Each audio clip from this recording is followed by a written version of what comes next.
Енді қыздар қараңыздар, сіздер Google аккаунт ашасыздар ғой, иә? Ашып болғаннан кейін, болмаса өзіңізде бар Google аккаунтпен жұмыс жасасаңыз болады. Енді не істейсіздер? Google-ға кіресіздер. Енді осы жерде, мынау шетте жоғарғы жақта, мынау оң жақ төбесінде тұр ғой, менде А деп тұр ғой, иә, оранжевый болып, иә. Сіздерде может басқарып болады. Мысалы, сіздің есіміңіз Жансая болса, Ж деп тұрады, ағылшынша. Мысалға, Айгүл болса А деп тұрады, Индира болса И деп тұрады деген сияқты ғой енді. Вот сондай, осы жерге басасыз домалаққа, управление аккаунтым Google дегенді басасыз.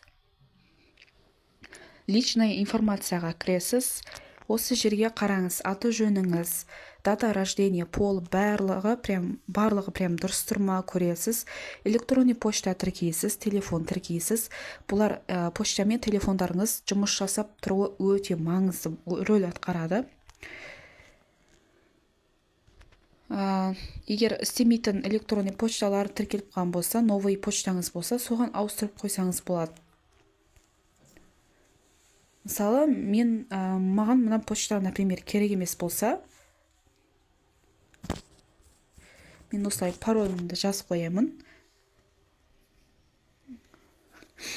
Сіздер мынау не бар ғой, мусорканың суреті бар ғой, удалить ету дегенше, соны баспайсыздар. Сіздер мынау ручканың суретін басу арқылы не істейсіздер? Осылай аты жөн жазып, код жібертіп тіркесеңіздер болады. Болмаса, тағы бір жолы бар. Одан кейін безопасность и вход в аккаунт дегенге кіресіз. Двухэтапный аутентификация қосасыз. Ішіне кірген кезде нөмір тірке десе, нөмір тіркейсіз.